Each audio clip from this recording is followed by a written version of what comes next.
Han har optrådt i Lille Vega, Stengade, Amagerbio. I dag, der optræder han for os her til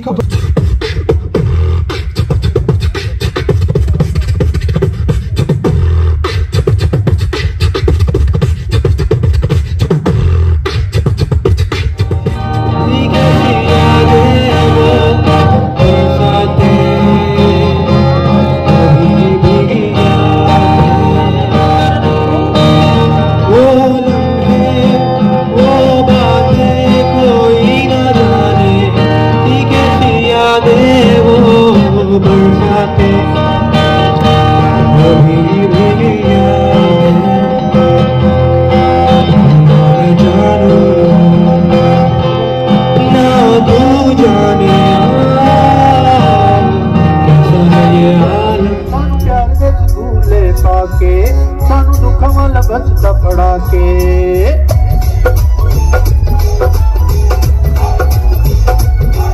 सानू प्यार दे झूले पाके सानू दुखा वाला बचता पड़ा के सानू प्यार दे झूले पाके सानू दुखा वाला बचता पड़ा के ते आपे ओ बलैत दूर गई ते आपे ओ बलैत दूर गई ते आपे ओ बलैत दूर गई ओ आपे ओ बलैत दूर गई सानू प्यार दे झूले पाके सानू दुखा वाला बचता पड़ा के सानू प्यार दे झूले पाके बचता पड़ा के ते आपे ओ बलैत दूर गई ओ आपे ओ बलैत दूर गई ते आपे ओ बलैत दूर गई ओ आपे ओ बलैत दूर गई अजकल कुड़ियां कमाल कीता है सोहणे दा वेखो बुरा हाल कीता है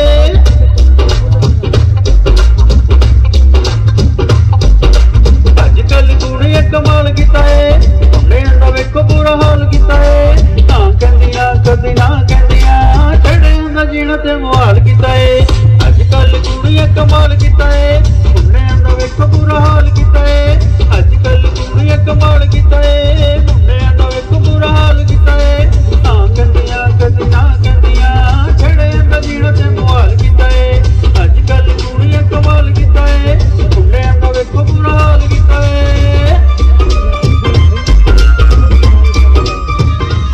मेरा झूठा उठा के लाया याद में जोगी राता बरेली के बाजार में मैं तो ठुमका लगा के शर्मा गई बोली घूम कर बता दे के मैं आ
चमके चमके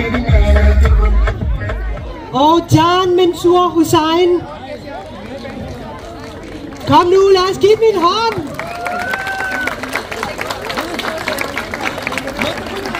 Det er simpelthen kernen bag det her arrangement. Og her har de stået med alt det hovedpine, der kan være ved at stable sådan et arrangement på benene. Sammen med dem, der har vi det, vi kalder The Dream Team. Og i den, der har vi Inaya Yas. Vær sød at komme op. Zain Khan. Usman Hussain.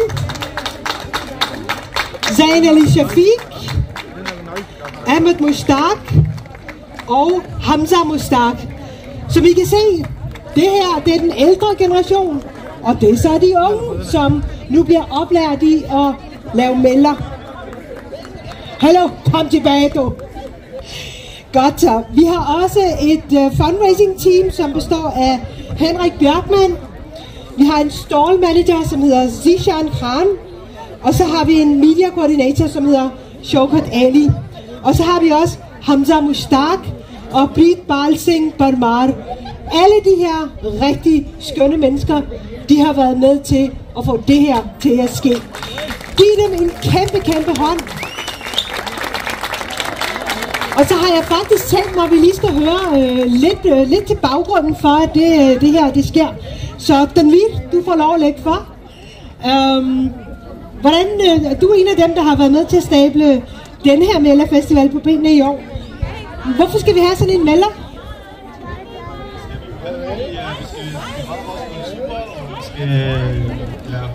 Vi skal mødes med hinanden.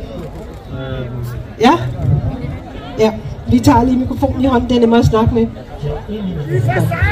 Yes. Ja, det var en af de grundene, fordi det er lige det her, vi manglede her i Danmark.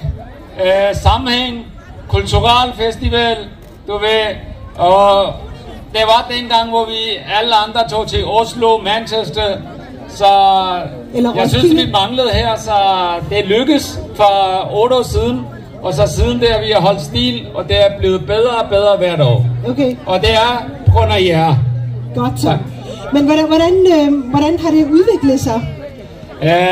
Altså udviklet, vi arbejder hvert år hårdt på, sådan du ved, vores kontakter og sponsorer. Og vi har udviklet med vores hold, du ved, team, og vi har sådan arbejdet på mange felter samlet. Og så vi har haft en stærk team, og det er lykkes. Det er en sindssygt spændende opgave. Jeg ved, du har fået at vide, at du ikke må holde møder om søndagen. Hvorfor det? Jeg tror, jeg kan snakke på vegne af hele melderteamet. Både de ældre og de unge. Vi har ikke set vores familier særlig meget de sidste rigtig mange måneder. Så jeg vil også gerne sige en stor tak til vores familier, fordi I har givet os lov til at lave den her melder. Uden jer kunne det ikke lykkes. Det er godt. Og hvad er planen for den næste melder? Fordi hver gang jeg har talt med dig, så snakker det er 2025. Så vi regner med, at der kommer en melder mere end 2025? Vi går i gang med en udviklingsproces, hvor vi gør melder endnu større og større for hvert år. Og når jeg ser alle jer mennesker herude, så har man lyst til at blive ved, og man har lyst til at lave melder bedre. Tusind tak for jer.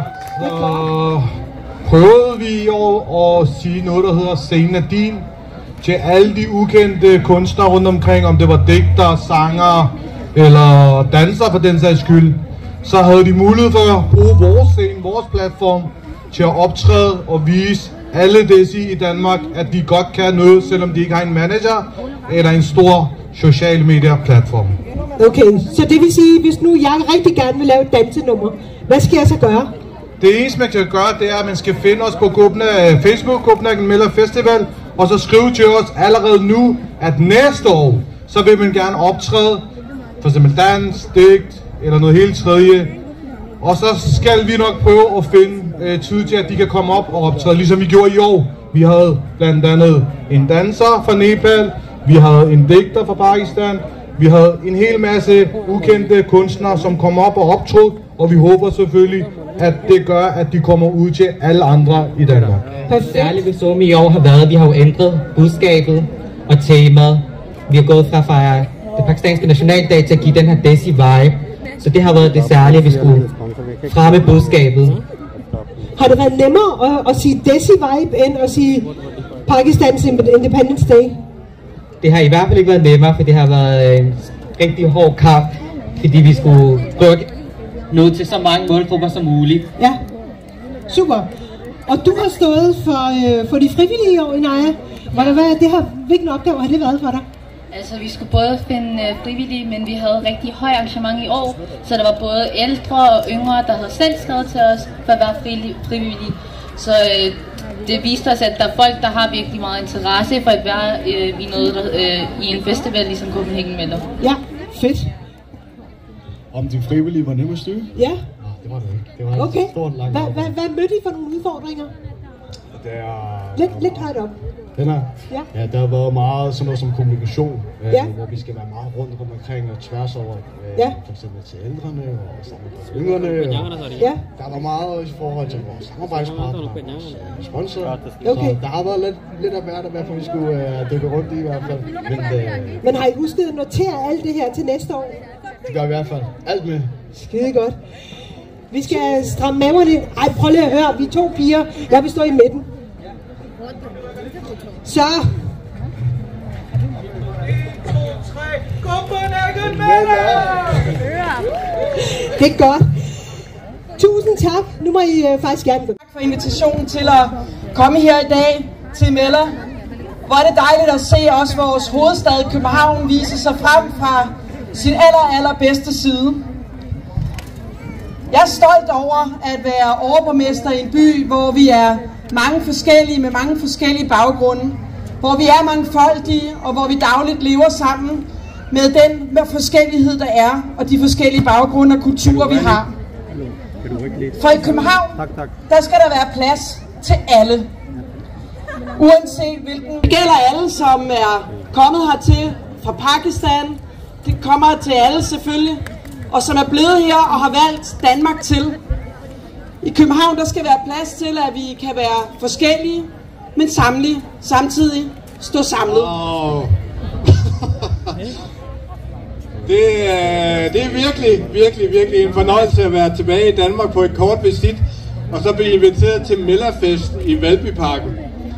Det er virkelig en stor ting for mig. Jeg bor i Pakistan, jeg bor i Islamabad, og det har jeg gjort de sidste 2 år. Og jeg håber virkelig, at jeg kommer til at bo der i rigtig lang tid endnu, for det er et fantastisk sted. Så var jeg enormt imponeret og fascineret af jer, og jeres meget dybe rødder til jeres moderland, Pakistan. Selvom I måske har boet her hele jeres liv, og i måske endda 2. og 3. generation, så bevarer I en fantastisk tæt bånd og Pakistan. ये जो साल है ये पाकिस्तान और डेनमार्क के जो रिलेशंस हैं, diplomatic relation हैं, उनकी 75वीं सालगिरह है। तो इस हिसाब से ये हमारे मुल्क के जो ताल्लुकात हैं उसके लिए एक अहम साल है। और पाकिस्तान और डेनमार्क के जो रिलेशंस हैं वो बहुत दोस्ताना है और वो वक्त के साथ मजबूत हो रहे हैं और आप अगले 6 महीने साल में देखेंगे कि वो फर्दर भी मजबूत होंगे। और इसमें जो एक बहुत बड़ा लिंक है वो हमारी यहाँ कम्युनिटी है, जो 35-40 हज़ार पाकिस्तानी डेनमार्क में रहते हैं। वो एक ब्रिज है पाकिस्तान और डेनमार्क के दरमियान। तो पिछले साल भी मैं इस इवेंट पे आया था, उस वक्त मेरी तकरीर ही ख़त्म हुई थी तो बारिश हो गई थी। आई होप इस साल ये नहीं होगा। तो लेकिन इस साल मैं देख रहा हूँ कि ज़्यादा गहमा गहमी है, तो मुझे बड़ी खुशी हुई है कि अपने में हमवतनों के दरमियान ये आज उनकी साथ इस मौके पे शरीक हूँ। Melder Festival for at arrangere så fantastisk et arrangement. Det er fedt at se, at år efter år, de her mennesker, den her håndfuld efter år, samler tusinder af kvinder, børn og mænd til den her kulturbegivenhed, til den her mangfoldighedsbegivenhed, til den her melder, hvor vi kommer hinanden ved, hvor vi spiser god mad, hvor vi hører musik, hvor der er underholdning til børn. Jeg mener ikke, det er en overdrivelse at sige, at holdet bag Copenhagen Melder Festival fortjener kæmpestor ros og kæmpestor hånd. Mine damer og herrer, lad os lige klappe for Copenhagen Mellerholdet.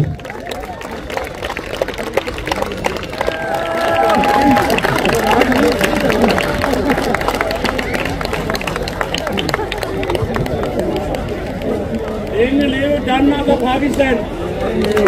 Kom så, venner. Jeg elsker på klapsalver. Tusind tak. Tusind tak. जी मदन नाज़रीन, तो इस वक्त हम कोपेनहेगन मेला में मौजूद हैं और हमारे साथ जनाब पाकिस्तान के एम्बेसडर जनाब शोएब ज़ोहरा साहब मौजूद हैं। तो ये कोपेनहेगन मेला में भी आए हुए हैं, तो इन्होंने यहाँ लोगों की तादाद को देखा, काफ़ी कसीर तादाद में यहाँ आए हुए हैं और मेले को एंजॉय कर रहे हैं। और एम्बेसडर साहब, आप क्या महसूस कर रहे हैं कि पहले भी लास्ट टाइम भी आप आए थे यहाँ कोपेनहेगन मेला में, और इस वक्त आप क्या महसूस कर रहे हैं? मौसम भी बहुत अच्छा है जी। पिछले साल में आया था तो बारिश हो गई। इस साल तादाद लोगों की काफ़ी तो आप क्या समझते हैं कि फिलहाल हमारे डेनमार्क पाकिस्तान रिलेशन के लिए इम्पोर्टेंट है, क्योंकि 75 साल हुए हैं पाकिस्तान और डेनमार्क के डिप्लोमेटिक रिलेशन। और आपने देखा कि भी जो डेनमार्क के सफीर हैं पाकिस्तान में वो भी यहाँ आए हुए हैं। कोपेनहेगन के जो मेयर हैं लॉर्ड मेयर, उनके साथ वो भी आए और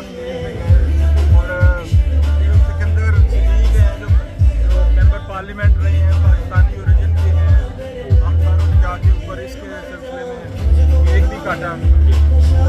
तो मुझे यकीन है कि और इसमें जो हमारे जो डिप्लोमेटिक रिलेशन है उसमें बहुत बड़ा लिंक माशाल्लाह जो हमारी बड़ी वाइब्रेंट कम्युनिटी इधर डेनमार्क में वो है। दूसरी बात है PTV news Pakistan Copenhagen Danmark og vi har her med Pakistans ambassadør i Pakistan, Jacob Lenunds. Jacob, hvad vil du sige noget om den der mela eller i den der festival? Jeg vil bare sige, at det er en enorm fornøjelse at være til Copenhagen Mela her 2024. Det er første gang, jeg er her. Jeg er meget imponeret. Og i år er jo et særligt år for Danmark og Pakistan. Vi fejrer 75 år for vores venskab og diplomatiske relationer. Så en fest som i dag, det kan ikke være meget bedre. Det er godt. Ja, de kan prøve, men der kunne være. Ja, de kan prøve, men der kunne være. Ja, de kan prøve, men der kunne være. Sahib साहब, क्या कहना चाहेंगे आज के मेले के हवाले से और आज के इवेंट के हवाले से? जी, सबसे पहले तो अस्सलाम वालेकुम। देख के बहुत अच्छा लगा। यहाँ पे कम्युनिटी बहुत ज़्यादा मुत्तहिद है। मेरा 2-3 मुल्कों में जाने का इत्तफाक हुआ मुख्तलिफ पाकिस्तानी प्रोग्राम्स में, लेकिन जो डेनमार्क में कम्युनिटी मुत्तहिद है वो बाकी मुल्कों में उसका फुकदान है। ठीक है, हम सब को हर जगह पे मुत्तहिद होकर रहना चाहिए, अपने मुल्क को प्रेजेंट करना चाहिए और पाकिस्तानी कल्चर को प्रेजेंट करना चाहिए और अपने बच्चों को, नई पौध को तमाम अपने पाकिस्तानी कल्चर ज़ुबान से हम आहंगी होनी चाहिए। और इस तरह के प्रोग्राम काफ़ी बेहतर हैं और काफ़ी मदद करते हैं आप हमारे बच्चों को पाकिस्तानी कल्चर को जानने को और बाकी चीज़ों को भी। पाकिस्तानी खाने स्पेशली यहाँ पे बहुत अच्छे हर किस्म के स्टॉल लगे हुए हैं। शुक्रिया अदा करता हूँ कि आपने मेरी आवाज़ को जना दुनिया तक पहुँचाने के लिए अपना ये ज़रिया बनाया है। तो एक्चुअली जना अगर मेले के हवाले से बात की जाए तो मैं समझता हूँ कि इस दफ़ा मेला जना वो काफ़ी बेहतर है, बहुत ही अच्छे तरीके से जना ये बहुत ज़्यादा पब्लिक है। और मैं आपको खुसूसी ये बात बताना चाहता हूँ कि इस दफ़ा खुसूसन आरूस से 350 किलोमीटर यहाँ से दूर है, वहाँ से तकरीबन 100 से ज़्यादा बंदे जो ना फैमिलीज जहाँ तशरीफ़ लाई हैं। और जिधर मैं देखता हूँ मुझे तो वो अपनी फैमिली आरूस की फैमिली नजर आती हैं। और ये मैं कोपेनहेगन में जो ऑर्गेनाइज करते हैं ये मेला, उनका शुक्रिया अदा करता हूँ। और खुसूसी जनाब जो मीडिया कोऑर्डिनेटर हैं यहाँ पे अपना शौकत साहब, उनका भी मैं शुक्रिया अदा करता हूँ कि उन्होंने इस मेले के इवेंट को अपना बनाया है और लोगों को मौका मुहैया किया है कि वो यहाँ आएँ, एंजॉय करें। मैंने यहाँ पे मुख्तलिफ स्टॉल्स पे विजिट किया है, मैंने देखा कि मशवरा करके जो इसमें थोड़ी बहुत कमी रही है, पर ये ओवरऑल ये एक बेहतरीन मेला है और कामयाब मेला है। और मैं ज़ाती तौर पर अपनी रूस कम्युनिटी की तरफ से मुबारकबाद देता हूँ इंतज़ामिया को कि इस मेले को उन्होंने एक उम्दा तरीके से जो ना पेश किया। तो आप हर साल आते हैं, तो आप क्या समझते हैं कि हर साल इस मेले में शिरकत वालों की तादाद में इजाफा हो रहा है?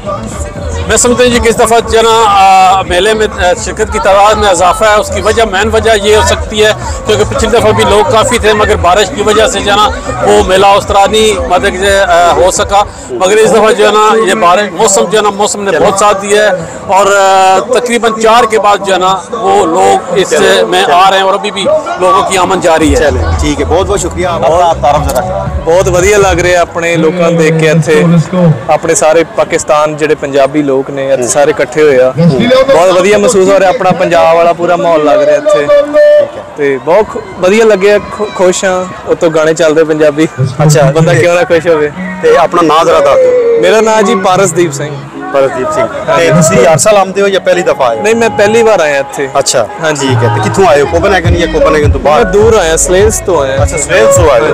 माशाअल्लाह, क्या बात है। घंटा दूर है। अच्छा, ਕੀ ਸਮਝਦੇ ਹੋ ਸਾਡਾ ਕਲਚਰ ਜਿਹੜਾ ਹੈ ਇੰਡੀਅਨ ਪੰਜਾਬ ਜਿਹੜਾ ਉਹਦੇ ਨਾਲ ਮਿਲਦਾ ਜੁਲਦਾ ਹੈ? ਪੰਜਾਬ ਤੇ ਜੀ ਸੇਮ ਹੀ ਹੈ, ਸਾਰਾ ਕੁਝ ਸੇਮ ਆ। ਕੋਈ ਡਿਫਰੈਂਟ ਨਹੀਂ ਹੈਗਾ। ਠੀਕ ਹੈ, ਐਵਰੀਥਿੰਗ ਇਜ਼ ਸੇਮ। ਇੱਥੇ ਸਾਰਾ ਕੁਝ ਸੇਮ ਹੀ ਆ, ਮਾਹੌਲ ਸੇਮ ਆ। ਇੱਥੇ ਡੈਨਮਾਰਕ 'ਚ ਪੈਦਾ ਹੋਏ ਹੋ ਤੁਸੀਂ? ਨਹੀਂ, ਮੈਂ ਇੱਥੇ ਪੰਜਾਬ ਦਾ ਹੀ ਆ। ਅੱਛਾ, ਹਾਂਜੀ ਠੀਕ ਹੈ। ਕਿੰਨੇ ਅਰਸੇ ਤੋਂ ਇੱਥੇ ਰਹਿ ਰਹੇ ਹੋ? ਮੈਨੂੰ ਹਲੇ ਸਾਲ ਹੋਇਆ ਇੱਥੇ। ਅੱਛਾ, ਚਲੋ ਬਹੁਤ ਬਹੁਤ ਸ਼ੁਕਰੀਆ।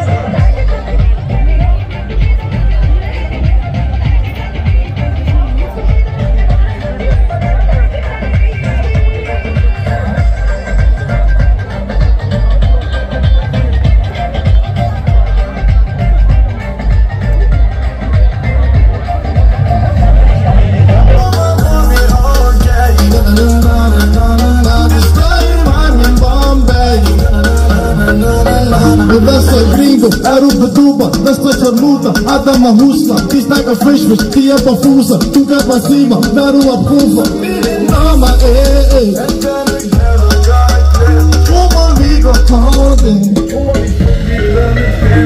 Yeah, it's not summer, rich, Riska Filama, Makani, Hoods, Heal a block in the water, Copenhagen ਦੇ ਵਿੱਚ हर साल ਹੁੰਦਾ ਹੈ और इस साल माशाल्लाह पहले किलो बड़ा बेहतर है।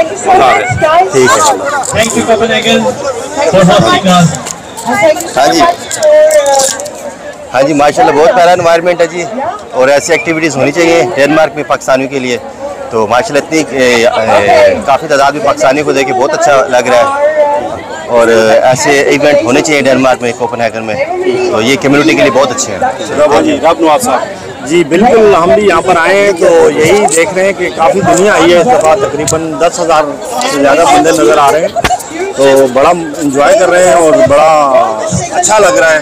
और हम भी यही चाहते हैं कि इसी तरह हमारे डेनमार्क में ये चीज़ें जो है ना सबसे बड़ा पाकिस्तानी है। आज पाकिस्तानी 14 अगस्त का फंक्शन है गलबी पार्क में, तो सारे पाकिस्तान इकट्ठा हुआ है और सारे पाकिस्तान फलस्तीन को दर्जा दे, फलस्तीन की जो उन पर जुल्म कर रहे हैं उन पर सवाल डाले, नहीं तो उनको हदायत दे और हमारे पाकिस्तान को रोशन करे।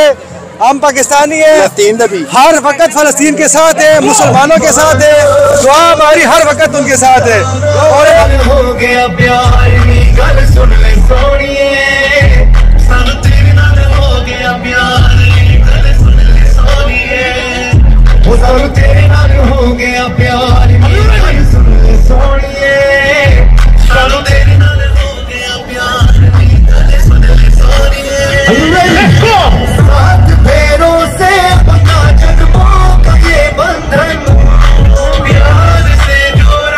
इस वक्त मैं कोपेनहेगन मेला में मौजूद हूँ। हमारे साथ ये डेनिश कपल बैठा हुआ है और मैं इनसे पूछना चाह रहा हूँ कि ये कैसा महसूस कर रहे हैं। Jeg synes, det er rigtig hyggeligt og spændende. Vi har fået noget lækker, spændende mad, som vi ikke har prøvet før. Og hørt noget musik, som... Men I har været første gang her? Ja, det er første gang. Første gang. Og hvor kommer I fra? I København eller uden for København? I Vandløs, København. Vandløs, okay. Det er ikke så langt. Cykler ind. Cykler ind, okay. Ja. Men det er hyggeligt at være her. Altså, jeg vidste ikke helt, hvad jeg sådan skulle forvente om, hvordan det var. Så altså, jeg er lidt overrasket, altså, men positivt. Jeg synes, det er hyggeligt her. Ja, det er. God stemning. Ja, god stemning. Ja. Vi er heldige med vejret, det ikke regner. Det gør det lidt sjovere, ikke? Det er hyggeligt at være. Er det godt? Ja, er det godt. Det er os, der takker. हाय नी हाय डर लगता है जान भी ना कढ़ ले ताहीरे वर्गे ले गए दिल दा चैन हाय ने हाय डर लगता है जान भी ना कढ़ ले उस बेवफा में को जा जा रुलाया है मैं पागल होने तेरे बिन मैं किस काम का सोच आने को जाने ने मेरा दर्द खो गया मेरे कोल तेरे गेले अंबर दे तारे ने अब नहीं वो ऐसे कना दिल बरावे तेरिया दिल बरिया माया दूर मेरी जान के बन I want to see you wait up get on the bump turn it up like this summer she turn me on you got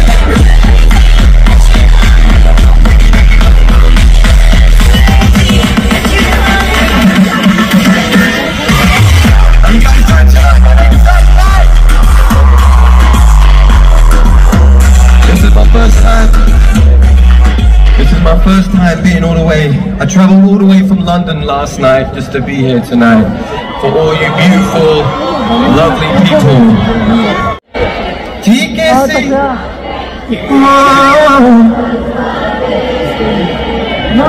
भीगी भीगी भीगी भीगी